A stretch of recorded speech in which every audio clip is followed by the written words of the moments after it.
Hello and welcome back to the Air Armoury. I'm JRH and today I'm talking about airgun law.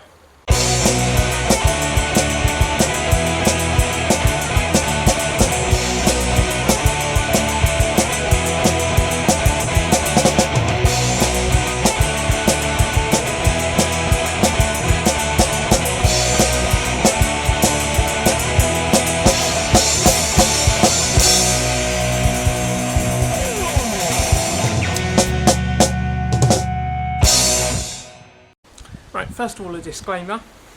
Whilst I do have a law degree and I work within the criminal justice system, I'm not a solicitor or a police officer or anything, so I'm not trained or qualified to give out legal advice.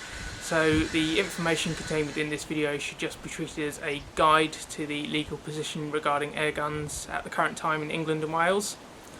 So therefore I cannot and will not be held liable for any legal infringements resulting from people watching this video, so you need to do your own checks to make sure you're complying with the law. Right, now that's out of the way, there were three reasons I decided to do a video on the law. Number one, because of my legal background, I'm interested in this kind of thing. Number two, because I know it can be quite difficult to find and understand all of the relevant information. And number three, most significantly, was a newspaper story I read. Now this is actually a little bit old now, this is from the August 28th, 2013 edition of the Metro, and it's only quite short, so I'm going to read it to you. The headline is, 3 boys suspected of shooting 50 pet birds. 3 children allegedly killed more than 50 pet doves after breaking into a farm outhouse and shooting them with an air rifle. The boys, aged between 10 and 11, have been identified in connection with the killings, police said yesterday. Several other birds were injured and 4 had to be put down. Officers are considering what action to take against the boys and the adult who allowed them access to the airgun in Bookham, near Leatherhead. PC John Hockley, Wildlife Officer for Surrey Police, said this was a horrific incident, with the offender showing absolutely no regard for the life of these birds and the injury and distress caused. Now, I thought that was quite interesting because it raised a number of legal questions relating to airguns, namely how old you have to be, who's responsible for misuse, where you can shoot and what you can shoot. Now I've had to do quite a bit of research for this video to try and make it as comprehensive as I can. Now I'm sure there's some bits that I've missed out, and that's either accidentally or intentionally, but I hope this is going to be informative for everyone from back garden plinkers to fully fledged hunters. Now there's quite a lot of information to remember, so I've had to make some notes, so if I keep glancing down that's because I'm referring to those. For this video I thought I would break the information down into 5 manageable sections, which are the guns, ownership and possession, buying and selling, where you can shoot, and hunting. So I thought the guns themselves were the best place to start. Now airguns are classed as firearms and therefore covered by the Firearms Act 1968. As section 57(1) of that act states, the expression firearm means a lethal barreled weapon of any description from which any shot, bullet or other missile can be discharged. Now airguns clearly fall within that category, and that is backed up by case law, namely R.V. Thorpe and Moore and Goodrem, and in both of those cases even low powered air pistols were deemed to be firearms. And I have here a Home Office guide to airgun safety, which states very clearly, apart from the exceptions mentioned later, you do not need a certificate to have an air weapon. However, all air weapons are still classed as firearms and fall under the controls of the legislation. However, if they're exempt from the provisions of the Firearms Dangerous Air Weapons Rules 1969, as amended in 1993, they do not require a firearms certificate, as they are classified as low-powered air weapons. Now, whether you realise it or not, it's actually section 2 of those rules which set out the legal power limits of 12 foot-pounds for rifles and 6 foot-pounds for pistols. So basically what those two pieces of legislation read in conjunction mean is that you can own any air rifle with a power of under 12 foot-pounds or any pistol with a power of under 6 foot-pounds without the need for any kind of firearms licence or certificate. All air guns bought over the counter in the UK will be less than those limits, but if you're tuning them up or increasing the power of your guns, you need to make sure that you're using a chronograph to check the power and make sure you stay within those limits. And you can do that by squaring the speed of the pellet, timesing it by the weight of the pellet in grains, and then dividing that number by 450,240.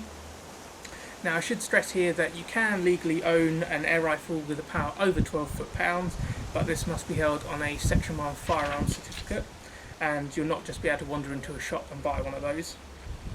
You can never own an air pistol with a power of over 6 foot-pounds, as handguns are almost banned full stop, with very limited exceptions, such as for humane dispatch under the Deer Act 1991, but even that act specifically excludes airguns. Now, it's also against the law to own an airgun that fires self-contained gas cartridges. Now, these are when both the pellet and the gas are contained within the same cartridge. So something like a standard little CO2 bulb is absolutely fine, it's perfectly legal, as that's not self-contained because it doesn't include the pellet within it. And those have been illegal since May 2004, when part of the Antisocial Behaviour Act 2003 came into force, and that provision was then written into Section 5.1 of the Firearms Act 1968. Now, some people may still have these guns, and that's because if you owned one before that date, you were allowed to keep it if you registered it on a firearms certificate. However, since that time, you haven't actually been able to buy one, whether on a certificate or not. Whilst air guns are classed as firearms, there's also a possibility that they could be classed as imitation firearms under the Firearms Act 1968, or realistic imitation firearms under the Violent Crime Reduction Act 2006. And I should also mention in this section that whilst fully automatic air guns do exist, such as the Evenix Conquest, fully automatic guns are banned under Section 5.1 of the Firearms Act, so they're not available in this country. However, you can legally get a limited number of semi-automatic air guns, such as the Crossman 1077. To buy or hire an air gun or ammunition, you must be 18 years old or older under Section 22 of the Firearms Act, as amended by the Violent Crime Reduction Act 2006. And it's actually a criminal offence to buy an air gun if you're under 18. So, despite not being able to own an air gun if you're under 18, you're not prevented from using one. And if you're 14 to 17, you can borrow and shoot an air gun on private land with the permission of the landowner. And that's under Section 23.3 of the Firearms Act. And if you're under 14, you can still legally shoot an air gun. That's under the same conditions as if you're 14 to 17. However, there's the additional requirement that you are supervised by someone 21 or over, and that's under Section 23.1.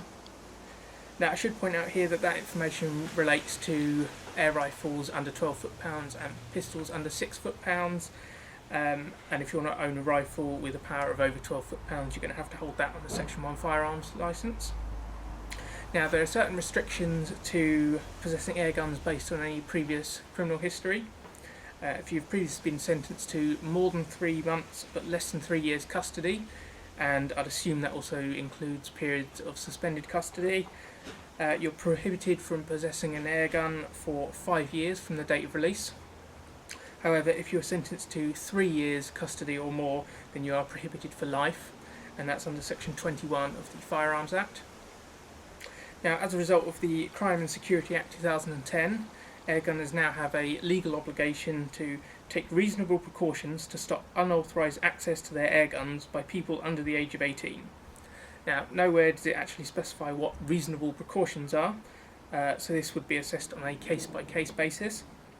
But I imagine that would include things like keeping them in a locked cupboard or secured to the wall with a cord or something. Because I own a number of air guns, I actually keep all of mine in a proper gun cabinet, although there's no legal requirement to do that unless you have an air gun that's held on a firearms certificate. Under Section 58 of the Firearms Act, there's also provisions that exempt certain pre-1939 guns from the licensing restrictions, as they are classified as antiques. However, these need to be possessed as ornaments or curiosities, and they are not covered if they've been extensively modified since 1939. So in reality, these probably don't affect many air guns. However, if you manage to find a 12 plus foot-pounds air rifle made before 1939 and you had it hanging on your wall or something, then you may well not be required to hold it on a firearm certificate. Right, so obviously this section has a lot of overlap to the last one, but there were just a couple of other points I wanted to talk about which didn't really fall into that category. As I've already mentioned, it is an offence to buy an airgun if you are under 18, so likewise it is also an offence to sell, hire or give an airgun or ammunition to anyone under 18, and that is under section 24 of the Firearms Act. Now the main thing I really want to talk about in this section were the changes brought in as a result of the Violent Crime Reduction Act 2006, which I have a copy of here. Now I'm sure many of you remember the good old days when you could easily buy an airgun online and it arrived in the post the next day. I certainly bought my first airgun that way. But anyone who's bought a gun since 2007 when that came into force knows it's no longer quite that simple. And that's because under section 32 of that act, all air guns sold by way of trade or business, so that's going to cover all gun shops, must now be carried out face to face, so you can no longer be done by mail order or over the internet. However, the act does allow for you to buy from a company, providing they're a registered firearms dealer, and have that gun sent to your local registered firearms dealer for you to collect it, and that satisfies the face to face aspect, although most dealers will charge a small fee for this. Anyone who's selling an airgun though as part of the business must be registered as a firearms dealer, as I've mentioned. Now those new provisions only cover sales as part of a trade or business and don't cover private sales, so you can still send those through the post if it's sold as an individual. Now the Violent Crime Reduction Act also covers so-called component parts, so any pressure bearing parts, namely things like barrel, cylinders, need to be sold by a registered firearms dealer and face to face. And that's again unless it's private sale, and other parts like stocks, sights and accessories can be purchased by mail order with the exemption of silencers. And just a footnote to this section, if you're selling air guns privately and are posting them, both Royal Mail and Parcel Force will ship the guns in the UK and internationally. Okay, so whilst I've called this section where to shoot, it's also just as much about where you can actually be with your airgun, whether you're shooting or not. You must always shoot on private land with the permission of the landowner, whether that is yourself or someone else. And if you're shooting on land with permission, for example for a farmer carrying out pest control, I would recommend that you get permission in writing so that then you can prove it and rely on it if it's challenged or disputed. If you do not have permission from the landowner or the occupier, then you're trespassing. However, this is aggravated by the fact that you've got the gun, and whether that's loaded or not, it doesn't make a difference, and you'll be committing the serious offence of trespassing with a firearm. That's under section 20 of the Firearms Act 1968. It's also against the law to carry a firearm in public without reasonable excuse under section 19 of the Firearms Act. And there's no definition of what a reasonable excuse is, but this Home Office Guide to Air Weapons does say that things like travelling to or from a shooting club or taking home a new gun from a dealer could satisfy that, and that section does expressly include air guns. And even if you're shooting on private land with permission, there's still legal obligations that you must be aware of and comply with. And I would suggest that these are especially important if, like me, you're doing a lot of garden plinking. Under section 21A of the Firearms Act, as amended by section 34 of the Violent Crime Reduction Act, it is a criminal offence to fire any air weapon beyond the premises, and this includes a pellet ricocheting over your fence or something. And if someone under 18 fires it over the boundary, then the supervising adult will also be liable, not just the one who's fired it. And under section 161 of the Highways Act 1980, if you discharge a firearm, so that includes an airgun, within 50 feet from the centre of a highway, and a user of that highway is injured, interrupted or endangered, then you are committing an offence. And what constitutes interrupted, I'm not quite sure, but from information issued from the police that I've read, suggests that this could include someone just being alarmed. So it would seem best practice to make sure you're more than 50 feet away, even if you are not endangering or interrupting anyone. But if space you have available means that you have to be within 50 feet, I'd say it's best to be quiet and outside as much as possible. Now, I will freely admit that this isn't my area of expertise, so if you're hunting, I suggest that you check yourself that your quarry can legally be shot and in the circumstances that you intend to do so. And of course, all the previous laws I've already talked about in relation to where you can shoot and what permission you require also apply here. Now, I'll start off by talking about birds. While some hunters will be shooting under specific licences, most air gunners will be shooting under general licences, so they're the only ones I'm going to go into in any detail. Under the Wildlife and Countryside Act 1981, the government issues general licences each year to cover what you can legally shoot and in what circumstances you can do so. Now, these licences do not have to be applied for, simply complied with, and they can be viewed in full on the Natural England website. Now, I'm not going to sit here and read through them, I'm just going to give you an overview. I strongly suggest that you read through the whole of the licence that you intend to use and rely on. The only one I'm really going to talk about is that I think the one that's going to apply to most air gunners is the general licence to kill or take certain wild birds to prevent serious disease or damage. Now, under this licence, you can shoot wild birds, including but not limited to crows, magpies, jays, jackdaws, wood pigeons and collared doves, and that is in order to prevent damage to crops, livestock, fruit and veg and fisheries, as well as to stop the spread of disease. Now, to rely on this licence, the kill must be quick and humane, and other methods such as scaring must be impractical or ineffective. You're allowed to eat anything you kill under this general licence, but with the exception of wood pigeons, you're not allowed to sell your quarry for human consumption. And there are certain restrictions to this licence, one of the big ones being that you're not allowed to use any artificial lighting or night vision devices. Now, moving on to mammals, things like rats, grey squirrels and rabbits are considered to be pests, so can be legally shot all year round with little restriction. And you can do things like shoot at night using lamping equipment. And whilst you can also legally kill some other animals, such as foxes, an air rifle, certainly a sub 12 foot-pound one, may well not kill it. So you could actually open yourself up to prosecution under certain animal cruelty legislation. So there you have it, the Air Armoury rundown to airgun law in England and Wales. Now, apologies if this video has been a bit heavy, but I wanted to include as much information as I could. Because as fun and useful as air guns are, you must make sure you're using them in compliance with the law, and ignorance of the law is not a defence. Now, the aspects of the law discussed in this video are those which most careful law-abiding air gunners may encounter and are probably already aware of and complying with. But for the sake of completeness, I will also mention there are certain other offences which cover air guns in the commission of other criminal offences. For example, if you rob someone with an air gun, that will deem to be armed robbery. Now, the consequences can be very serious for breaking any of the laws discussed in this video, and you could receive anything from a fine to a lengthy custodial sentence. Now, I'm hoping this video has been objective and not too biased either way, as I don't really want to get into a debate about gun laws in this country. Now, yes, from a shooter's perspective, it'd be nice if they were relaxed slightly, but you should bear in mind that we don't have the most restrictive gun laws. For example, in Germany and Italy, you need a permit or a licence for anything over about 5.5 foot-pounds, and in Canada, silencers are banned for all guns, including air guns.